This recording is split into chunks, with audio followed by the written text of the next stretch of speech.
In the beginning, God created the heavens and the earth. Now listen to this. Verse 2. Now the earth was formless and empty, and darkness was over the surface of the deep. And the Spirit of God was hovering over the waters. Now, I don't know. Has it ever felt like everything was chaotic to you and void of meaning and purpose? That God created this earth, but it says it was formless and void, and darkness was over the face of the deep. That just seems strange to me. Does it not seem strange to you? Here's the light of the world, and he creates this world, but it's dark, and it says it's formless and it's empty at this point. Now listen. And God said, let there be light. And 186,000 miles, I love doing this, I love this pause, not a miles, an hour, a second, right? Light comes out of the mouth of God. Zoom. And instantly says, and there was light. Dabar. And when you speak, the very thing he speaks comes into being. It is the very same thing that he speaks. And he says, let there be light, and light itself comes out of the mouth of God. So he says, and there was light. God saw that the light was good, and he separated the light from the darkness. God called the light day, and the darkness he called night. Listen to this. And there was evening, and there was morning the first day. So the first day started what? With light? No, with darkness. There was evening and there was morning the first day. You would think if God created the day, he would start with the day, right? And then let us, no, he starts with the night. He starts with the darkness, and he brings us in to the day.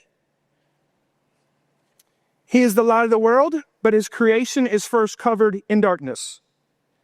Light himself, it says God is light, and in him is no darkness at all. Light himself led to darkness before his creation was flooded with light.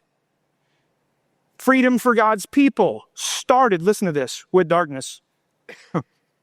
Exodus chapter 10, verse 21 through 23, it says, then the Lord said to Moses, stretch out your hand toward heaven, that there may be darkness over the land of Egypt, darkness which may be felt.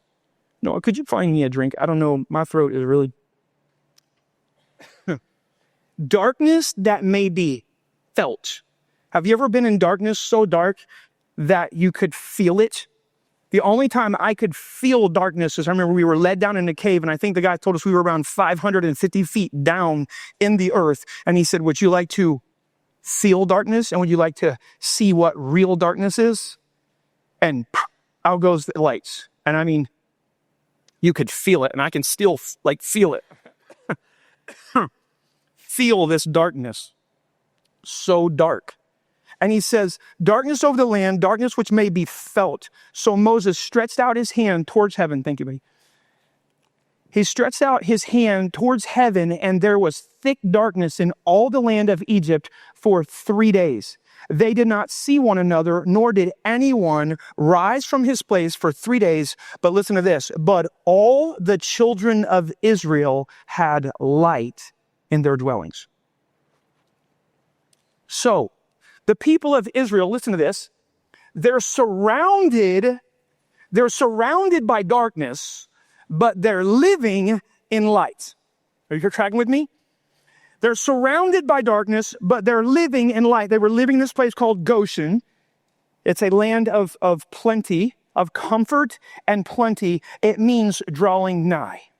So as you draw nigh to God, right? You're coming into everything that you need, a place of comfort and plenty, even though there's darkness surrounding you. Everywhere you look, there's darkness, but in your soul, right? The light of the world is living, and you're surrounded by it, but you literally have light coming from you because he's within you. That's what God is wanting. I think that's what that signifies to us as New Testament believers.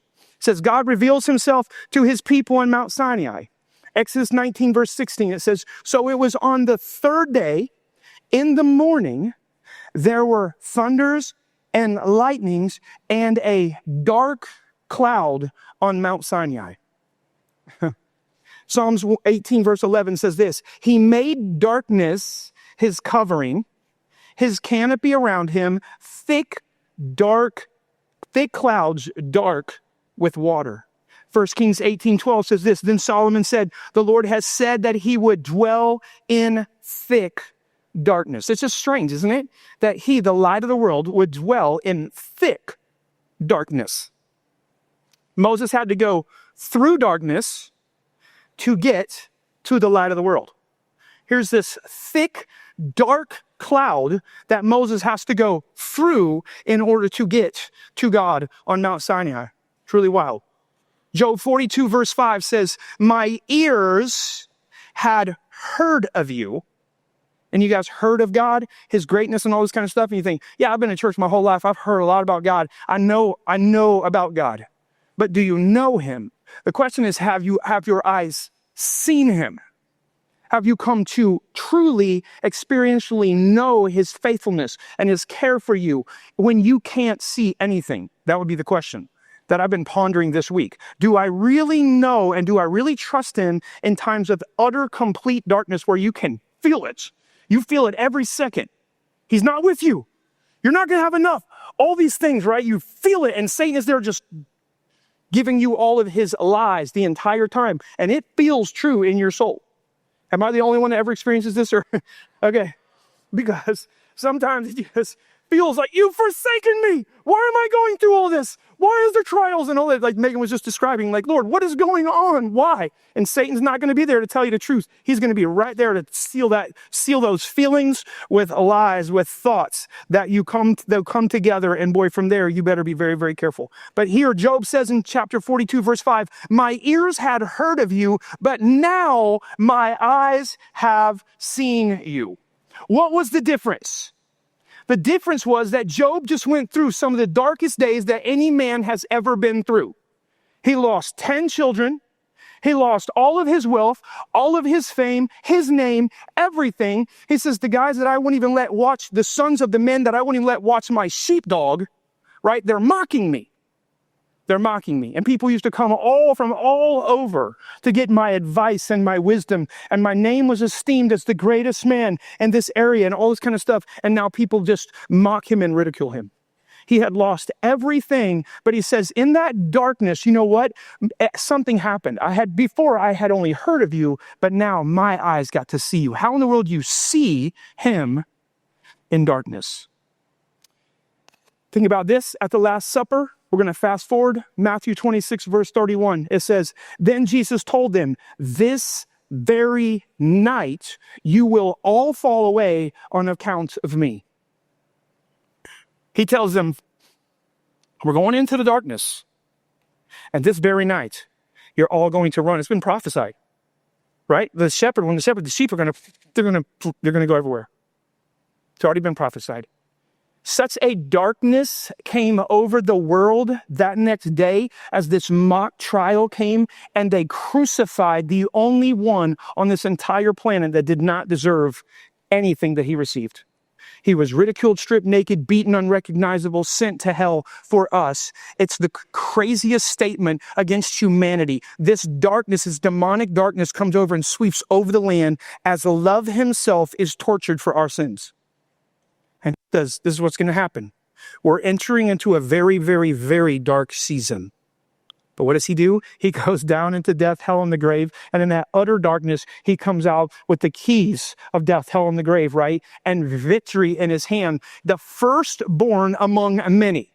In other words, this is just a prophecy. One said one person's victory, I think I told you last week. I think it was Jensen Franklin, something like one's victory is another one's prophecy. And Jesus, when he comes conquering out, he says, listen, I'm only the first among many of my brothers. I want to adopt you as mine, make you my sons, right? The sons of God, and you be victorious just like I was victorious. So, here we go. When Christ was spreading his light on the cross, what happens? Matthew 27, verse 45, and there was darkness over all the land for 3 hours. He descended, it says, down into the darkness so you would not have to. That's what was happening on the cross, right? The light of the world flips the switch, and darkness comes over the face of the whole world. The psalmist talks about the pestilence that walks in darkness, right? Darkness, I mean, my kids, they'll say, Dad, hey, will you go out to the Quonset? It's dark out there. It's just the absence of what's so scary about the darkness? Because there could be things lurking in the darkness. And I can talk all big, but I remember when I lived down at the little house down there, and when we went out there, the first thing I said, we got to get some lights out here. There is no light anywhere. I mean, it was pitch black. And I remember walking out one day, and I walked out, and it was so dark, and I stepped out on that front porch, and I don't know, I heard something right there. And it was not a little something, it was a big something. And I don't know how I did it, but I maybe before my foot even touched, I somehow in the air or something got back in the house. Right? I was like, what? And I jumped back in the house, and then they were telling me, there was a Black Panther, we just got him on our thing or whatever. And it's like, darkness can be eerie. If you can't see anything, you can know there's stuff lurking out there. And it can be terrifying, right? Spiritually. The Bible talks about the terror by night, right? And it's scary when you can't see. God, why are you allowing this? What in the world? You can't, in a million years, you could wrestle with these things in your mind. This does not make sense. Why? Why would you allow this in my life? Luke 23, verse 44 and verse 45 says, now it was about the 6th hour, and there was darkness over all the earth until the 9th hour. Then the sun was darkened. And now listen to this. Oh, are you guys ready? You're not ready. I'm going to go back. I'm going to start over. Okay. Then the sun was darkened. Listen to this. And the veil of the temple was torn in two. Do you realize what's happening? Jesus says, listen, it's dark right now, but guess what is happening? There's something back in this inner room called the Holy of Holies. You know what it was? It was the mercy seat. It was not the judgment seat, because mercy triumphs judgment. In the holiest of the holy places in this entire world was something called the mercy seat. And when Jesus literally flipped a switch and says, I'm going down into that darkness, that utter darkness, that mercy seat and that very spirit that was there, that veil that is ripped in two, and that mercy and that grace and the love of God and the Spirit of God comes boom, blasting out of that Holy of Holies, where only one man could go once a year. Now we can experience all of that light and glory and everything all the time, because in the moment of that darkest time in ever human history was the time that God freed his Spirit for all of us. Man, come on. That's what God just did for us in the darkest moment in human history. That's what was happening. That veil was being torn. And God says, listen, I'm going to cloak it in darkness so some can't even see. If you don't really want to see, but if you want to see what I'm doing, open your eyes. Because you can see even in darkness. So I have this little question. What if by faith, darkness became a sign to us signifying what God is going to do? Or what he is doing presently?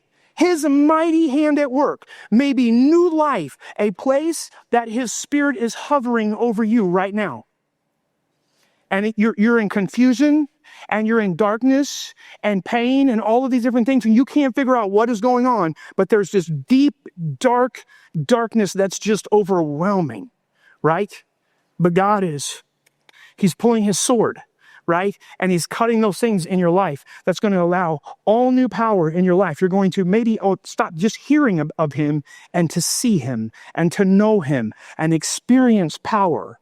Man, that's what he's been doing to me. I went through some dark stuff this week, and I'm coming out the other side, and I'm learning some cool stuff. He's showing me, he's like, Steve, I want to show you something. Come here. Look what I do in the dark. Look what I do in the dark. I want to show you, right? So, what if we learn to do what he does in our times of darkness? Psalms 32, verse 7. You are my hiding place. You will protect me from trouble and surround me, listen to this, with songs of deliverance. We have these dark times in our life. And what is God doing? He's saying, son, you know what I'm doing in the darkness? I'm coming and I'm surrounding you. I'm surrounding you right now. I'm singing songs of deliverance. I'm serenading you. And I'm already singing of your victory, of your emancipation. I'm here, and the angels of heaven, here they are. They're playing this beautiful song in your darkest hour. So angels show us how to sing while it is still dark. Listen to Job 38, 4 and 7. It says, where were you when I laid the earth's foundation? This is God talking to Job. Job was at the point he thought, I know some stuff, right? I know a lot of stuff about you. I'm a wise guy. And God says, well, let me hit you up with a couple questions. And he gives him like 40 questions. He can't answer one. He gets a flat 0. He's F- on the test, right? He says, where were you when I laid the earth's foundation? Tell me if you understand. I think he says smart aleck, but it's not in there. But you tell me, since you know so much, since I know so much, since we put God in the dock and we judge him, right, so many times. He's like, well, you answer a few questions for me. Since you're barraging me with questions, why don't you answer a few? Tell me if you understand this. Listen to what it says. While the morning stars sang together and all the angels shouted for joy. Now, if you go back to verse 1, this is what I'm assuming. You tracking with me? It says, in the beginning, God created the heavens and the earth. The earth was formless and void, and darkness covered over the deep, right? And God reminds Job, he says, hey, Job, go all the way back here. Remember, this is where the world was created. Go back before where I was creating the foundations of the world. He's creating the elements or whatever's going on to create what he's getting ready to create, right? He's doing all this, and he says, the angels, while it's still dark, guess what they're doing? They're singing over the word that's getting ready to come out of my mouth that he's going to speak over your darkness, over this stuff that doesn't make sense. And he's going to say, hey, let there be light. And boom, light's going to come out of the mouth of God. And all of a sudden, tears are going to start streaming and say, God, you're all wise, all knowing, all the depths of the riches of the wisdom and knowledge of God. Right? Because when he speaks, illumination happens. And he says, the angels, they have eyes to see it in the darkness when nothing makes sense, they start praising me. So they sang while it was still dark over the word that would be spoken. How about the announcement of his birth? It says it was at night when the word was becoming flesh, right? When the word was becoming flesh, in this moment, what happens? It says, and there were shepherds living out in the fields nearby, keeping watch over their flocks by night. It was at night. And these angels appeared to them, and they say, glory to God in the highest. Peace on earth, goodwill towards men. No kidding. Right? And they do it in this moment of darkness. The light of the world is coming, but it's dark. So, Paul and Silas, the early fathers teach us how to sing in the dark, don't they? Paul and Silas, they get beaten, 11 ribs broken, thrown down in a manhole. They're down here in the dungeon, strapped, chained, and it's at midnight.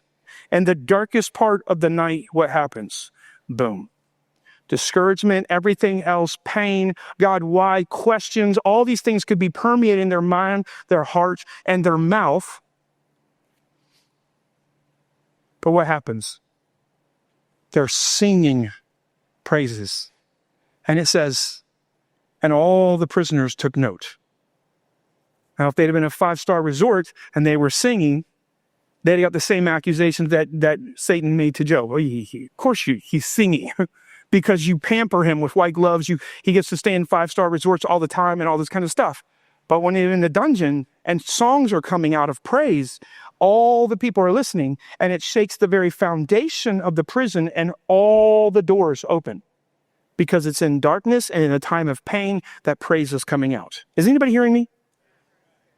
So, Job 35:10 says, but no one says, where is God my maker who gives, listen to this, songs. When do you give songs, God? In the night. You give songs in the middle of the night. You can just bring me a song. You see why? Because he sees beauty in ashes. He sees order in confusion, joy in mourning, and life from death. That's what God can see. That's why he says, listen, I'm calling all of you as Christians to lay your life down and die, because he sees beyond the death. And he says, without death, there can be no resurrected life. And I don't want you to just have this puny little life here. I want that life to die, you to believe in something way bigger, so that you get in the cycle of life, laying your life down, trusting it to me, so that true life can come into you and then be birthed through you. That's what God is wanting. All right. In my opinion, I'm preaching better than you guys are acting like. I think you get, this is some good stuff as far as like it's just lighting my fire, because I was just in darkness this week and I was questioning God. Like, I'm tired of believing. I'm tired of hoping. I'm tired of having my dreams, And God just says, you need to calm down and you just come here and sit for a minute and let me teach you something. Every single time you walk through darkness, look what I do for you. And I'm literally looking at all my life. I'm like, every single time that he was trying to burst something in me, he took me through hell, it felt like. And I would be laying there weeping and crying and like, God, why are you, what is going on? What did I do wrong? And I would go into pity parties and all this stuff, and he would just discipline me and then teach me on the other side. Man, I hope. And what I see is I go a little bit further before I go back into one of those. And I'm hoping that I'm just on the beginning of this trajectory of just from here on out. It doesn't matter what happens, but I can fall to the ground and rip my robes and say, yeah, I'm going through pain, but I'm going to worship him. That's what I'm praying, right? That I never look back, never look back. Weeping remains for the night, but joy comes in the morning. Of course, you're going to have times of sorrow in this life. God prophesies it. He says, in this world, listen, there is going to be night. There is going to be pain. There is going to be darkness. There is going to be all of these things. But rejoice. Why? Because I've overcome the world. So Psalms 139 verse 12 says this, even the darkness is not dark to you. The night is bright as day, for darkness is as light with you. I remember, I think it was Noah. No, it was you. That he wanted some night vision goggles. And he's like, Dad, come here. Was that you, Noah? Yeah. So he takes me in the bathroom, and we have we designed the bathroom where the boys can be washing their hands, and somebody else can go into the toilet room, and then somebody else can go in the shower, so we get maximum out of the bathrooms, And so there's door after door, barricade after barricade. We kind of walk our way in, doom, doom, doom, and the doors are shutting. He's like, oh, look at this complete, utter darkness. I mean, he feels like you can't see anything. Shower, right? No window, nothing. You're just in there. And he's like, check this out. Boom. And you bring this into your eye. God, what in the world? How's that possible? How's it possible? But in the darkness, you could see. You could see and he says, listen, to me, to you, you're in darkness. Darkness to me, it's just this day, right? He can see right through it. He can see on the other side of it. He's already there. He's everywhere, right? And so he says, listen, you can praise, and I can give you the courage and the strength and the wisdom and the grace to praise right in the middle of the darkness as though it was on the other side. As though literally the sun has already risen in your life. So many people, listen to this, they cover their bird cage to either cause or help their bird sing. Isn't that crazy? That it's a time of darkness that helps this bird to sing. I remember a story of some Navy SEALs in training, and these guys were placed in mud. It was like, I don't know, like 35 degrees or something. It's super cold, right? And they're having to be out there, and they're just shaking, just quaking in this mud. And they have to stand there until so many people give up. And I remember the Navy SEAL that was sharing the story, he said someone started singing. And the commander said, if you keep the singing up, you're going to stand out here longer. And you know what they chose? They chose to sing and to stay out there longer than to shut their mouth and not sing. It's important. We're commanded to sing. And someone said, the best day of your life to praise is on the day of the greatest pain in your life. Because that's the greatest sacrifice of praise, right? When you're in your worst pain. And that worst pain is the best day that you ever have to praise. So, David ran away demons through songs of praise. The enemy hates singing, especially in the night, in times of fear and darkness and loss and discouragement. when he is both the subject of our song and the reason for our song, that we're believing his promises and trusting in his name, and we give him the praise. Psalms 137, 1-3 says, by the rivers of Babylon, we sat and wept when we remembered Zion. There on the poplars, we hung our harps, for there our captors asked us for songs. Our tormentors demanded songs of joy. They said, sing us one of the songs of Zion, right? So here's these young men that come out of Jerusalem. You talk about most of them were made into eunuchs. They have no vision of future generations and all this kind of stuff. Not a good situation. Their parents have been murdered. This beautiful city has been taken down, all the walls. They're helpless and hopeless. And now they're being mocked and say, hey, get your little guitar out and play us one of those little ditties, you know, about your God and all this kind of stuff. Sing us one of those songs right now.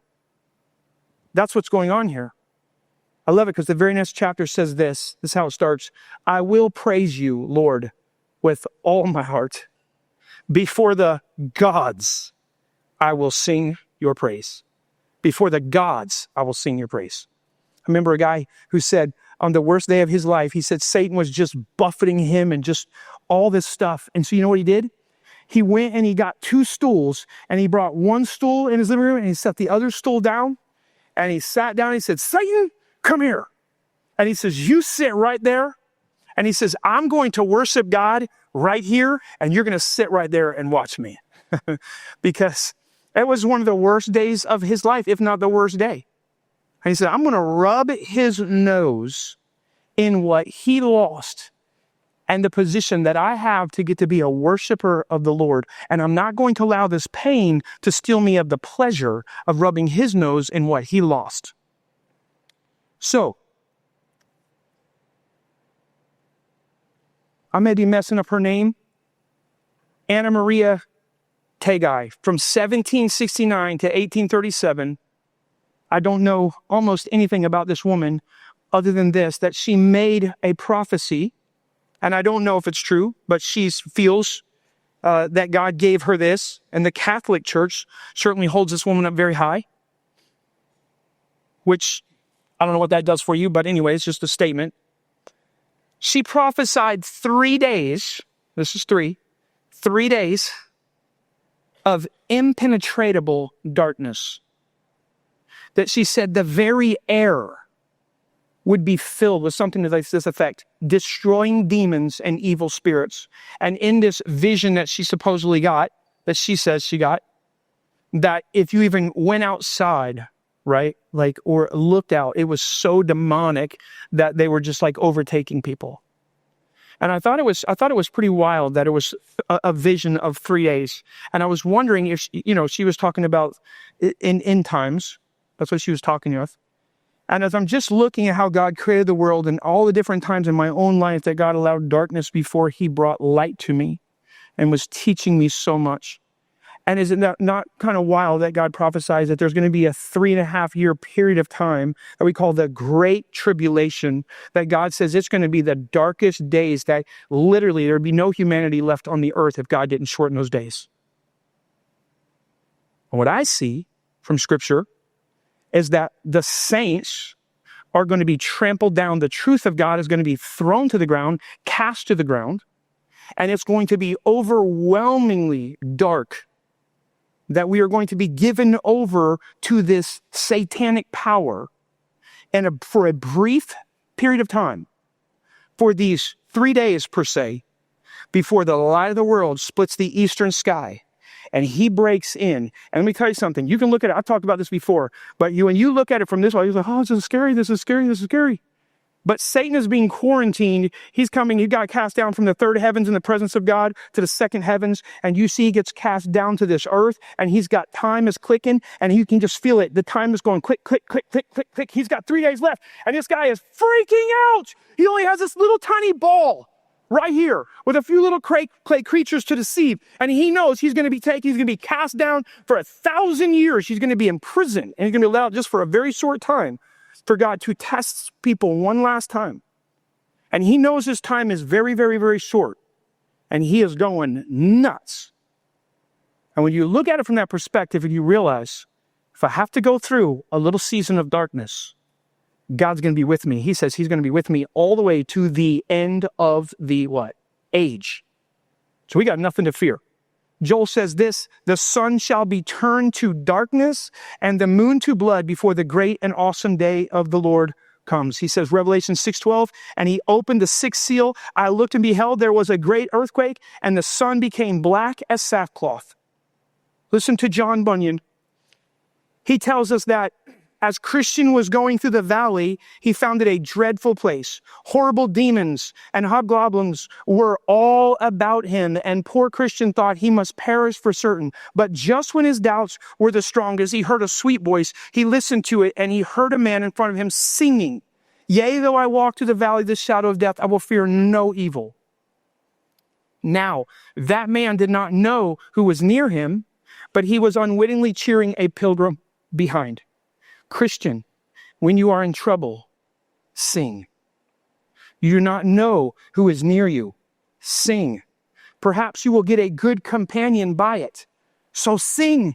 Perhaps there will be another heart cheered by your song. There is some broken spirit. It may be that you will be bound up by your sonnets. Sing. There is some poor distressed brother, perhaps, shut up in the castle of despair, who, like King Richard, will hear your song inside the walls and sing to you again. And you may be the means of getting him ransomed and released.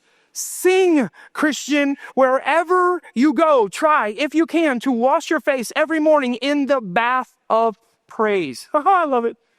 In the bath of praise, he says, wash your stinking face every single day in the bath of praise. When you go down from your chamber, never go to look on man till you have first looked on your God. And when you have looked on him, seek to come down with a face beaming with joy, carrying a smile, for you will cheer up many a poor, wayworn pilgrim by it. That's some good words. That was out of a Charles Spurgeon sermon. You've ever heard of Richard Wurmbrand? I was trying to research it just a few minutes before today, but I'm almost positive that it was him who spent 3 of the 14 years he was in prison 30 feet underground. He never saw. Part of the what he was going through was sensory deprivation. He could not have any light, so they had multiple doors that they went through so that he wouldn't see any light in those 3 years. And then they would walk with like velvet on the bottom of their shoes. The soldiers, they would come in and just throw him a little bit of bread, right? And so that he couldn't hear. They didn't want him to basically hear anything, see anything. They were trying to just drive him nuts. You know what he says? Then in those 3 years of utter darkness, he saw the most beautiful, beautiful sights he had ever seen in his life. 30 feet underground. And he heard the most beautiful things he had ever heard. That's what he testified. Now, after these 14 years of imprisonment, he founded the Voice of the Martyrs. He wrote 18 books, including Tortured for Christ, which is translated to over more than 70 languages. And listen to me, he ministered to, guess what? The underground church. Because in the darkest day, we go, God, how could you treat me like this for 14 years? And God says, I have a heart for millions around the world that are being tortured by the enemy. And I'm going to use you as a voice. And I'm going to show up and I'm going to show you sights that you cannot see. And I'm going to sing to you in those times where you can't even hear another human voice. And then I'm going to raise you up and I'm going to use you to minister to people all around the world. And millions of people have been ministered, I believe, through his writings and through his work. Charles Spurgeon said this, and I'm coming to an end. I hope you're listening right now. If you missed this, Charles Spurgeon said, I have learned to kiss the wave that throws me against the rock of ages. I have learned to kiss the wave that throws me, that casts me against the rock of ages. Probably I've heard the saying, but there's a saying, this is the dark room, the place where my negatives are developed, right? And can see the beautiful pictures that come from these negatives, all these negative things, if you don't trust the heart of God, when you can't sense what the hand of God is allowing in your life, right? You can go into a place of such dysfunction and despair and unbelief and all kinds of other things. But if you trust his heart, right? And you realize that darkness is as light to him. And if you will walk through that darkness with the light of the world, one day he's going to show you and you're going to be in awe at what he's done in those times of darkness in our lives. Told you last week about the painter who would make every single person that came to see his paintings go through a 15-minute experiment, basically, of complete darkness in a room before he would open the doors and allow them to have their breath taken away, seeing these beautiful paintings. And sometimes I know that I've seen more coming out of these times of darkness, seen more about the character of God and the love of God and the faithfulness of God and the grace of God in my life than if I would have had this beautiful sunshine all the time, right? Dr. Del Tackett in the Truth Project, I love this. He says, he walked into his room and he opened the closet door and he said, my wife walked in and she thought I had lost my mind. Because here's this doctor of theology and he's standing there and just shutting the door and opening the door and shutting the door and opening the door. And his wife, she comes in and she's like, he's so caught up in it, he didn't even realize she's there. And she's like, honey, are you okay? My wife does it to me quite often. But anyways, honey, are you okay? And he goes, I'm just realizing something. She says, what are you realizing? He's like, when I open this door, darkness doesn't come out of the closet, but light goes racing into the closet. That darkness is not more powerful than light, but that light overcomes darkness. And it's just hitting me right now, right? That in those times of darkness, God's light can permeate. And if you will shine, do you know that light radiates from you? The moment of your conception, you know what happens? Boom! Light comes bursting forth. That's how you started. The light of the world speaks you into being and forms you in your mother's womb. And it starts with light. And light literally emanates from you. Ladies, light is trying to come out your fingernails if you didn't know that.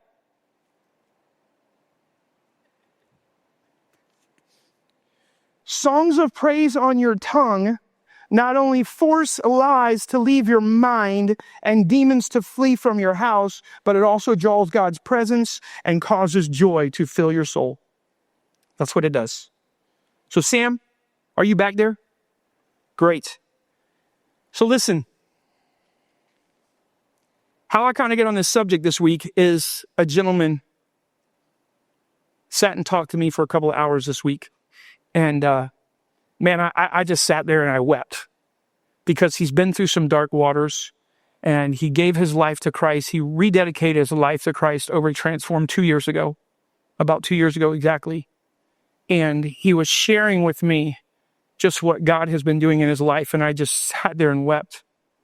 And I came back to my office and it wasn't long until he gave me a call. I think it was the next morning. And he just told me, he said, Steve, I don't know what happened when we separated. He said, I came under the most demonic attack. He's like, my board just started coming against me. I started facing all kinds of things. And he said, then I went home and we were just at each other's throats. It was a mess. He's like, it was just demonic.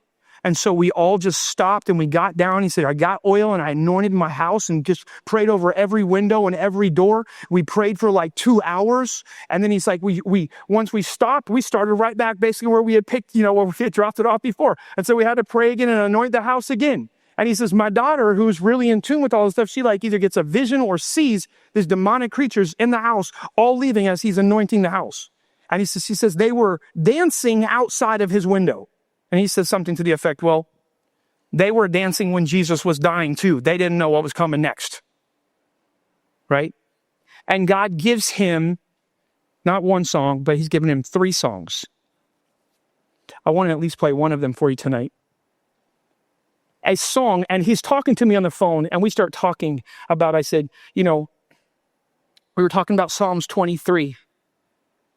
When all these enemies are coming after you, and it says that he prepares a table before them in the presence of his enemies, right? Because this is a covenant partner. And he says, let me tell you something. Every single person in my family is going to be grabbing a spear or a sword or whatever and defending our covenant brother.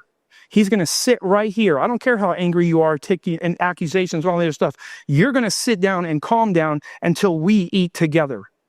And then I'll listen to your complaints. But he is my covenant partner. And if you so much as harm a hair on his head, you're going to be fighting all of us. Right? That's what that passage means. And God says, come here. Who's bothering you? Come sit down right here. I'm going to prepare a meal for you. Right? In the presence. And so he called this song, The Table. The Table.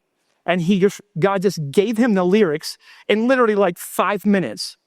And he just put the lyrics into AI and boom, here comes out this crazy song.